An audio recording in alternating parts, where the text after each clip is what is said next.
The International Olympic Committee, IOC, will consider the possibility of Russian and Belarusian athletes' participation in international competitions under strict rules. This is stated in a press release of the organization, published on the website of the IOC. Athletes should not be prevented from participating in competitions solely on the basis of their passports. Consideration should be given to the participation of athletes in competitions under strict conditions. Athletes will participate as neutral athletes. They will not in any way represent their state or any other organization of their country. Only those athletes who fully comply with the Olympic Charter, who have not opposed the IOC's peacekeeping mission, who have not actively supported hostilities, and who comply with the rules of the World Anti-Doping Code, will be allowed to compete. According to this condition, all athletes must be tested individually. If an athlete fails to comply with the admission criteria, the International Federation or the competition organizers must immediately remove the athlete from the competition and report the incident to the IOC, reads the statement of the organization. State Duma Deputy Svetlana Zurova commented on the statement of the International Olympic Committee about the possible admission of Russian athletes to international competitions.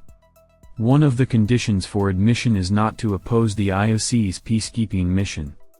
It's a very strange situation, because there were some active athletes who took part in one way or another, in support of the SSO.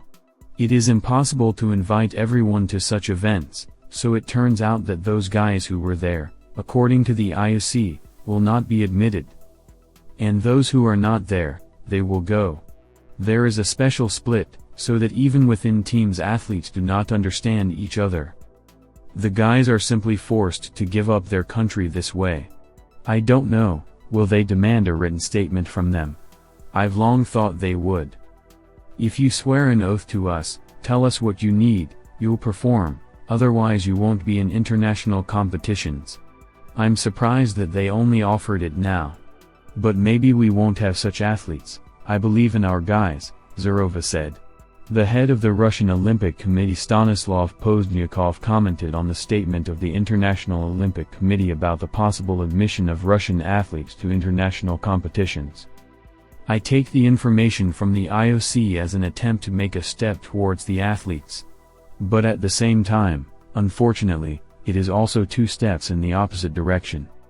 In fact, today's statement is an attempt to correct a mistake which had already resulted in groundless restrictions for Russian and Belarusian sport for almost a year and caused great damage to the whole international sport. The voice of common sense has been heard. However, at the same time, we still strongly disagree with any restrictions, additional requirements and sanctions that relate to the nationality of our athletes and are again offered to us as a condition for our return to the international arena.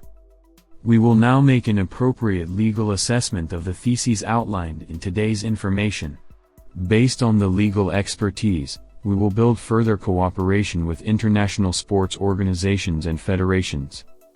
Our priority is to ensure the rights and interests of our athletes on an equal basis, without discrimination, Pozdnyakov wrote. Espoo, Finland is hosting the European Figure Skating Championships, which for the first time in history will be held without Russian athletes. Of the current participants, there is not a single winner of the European Championships, which means that this weekend we will find out new European champions. Despite the absence of Russians, there will be many familiar names in Espoo. The Belgian skater is the only European to make it to the Grand Prix finals this season. Hendricks is in third place in the group of Asians and Americans, and she has generally looked convincing after half a season. Her steady 3-3 cascades have brought her medals. She has already won gold and silver in the series, not counting the bronze in the Grand Prix final.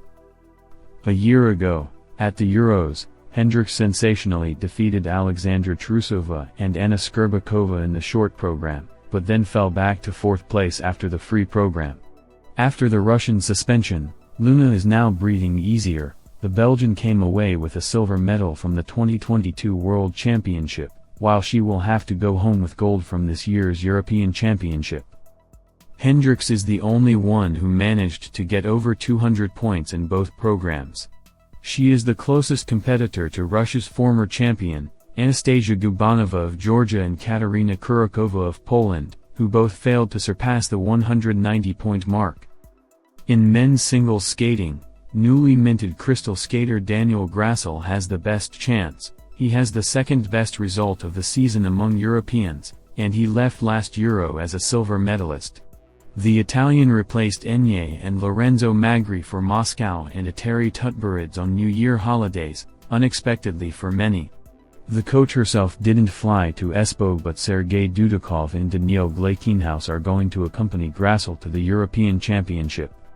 Grassl has a quadruple Lutz, a flip and a Ritberger, and it's unlikely that during a few weeks of work at the Crystal, Daniel changed something in his skating, so the chances of winning in Espoo are great. Grassl's opponents are compatriot Matteo Rizzo, who beat Daniel at this year's national championship, and the Frenchman Adam Chalhim-Fa, who had the best European result of the season and won the Grand Prix stage. We should not write off two Georgians.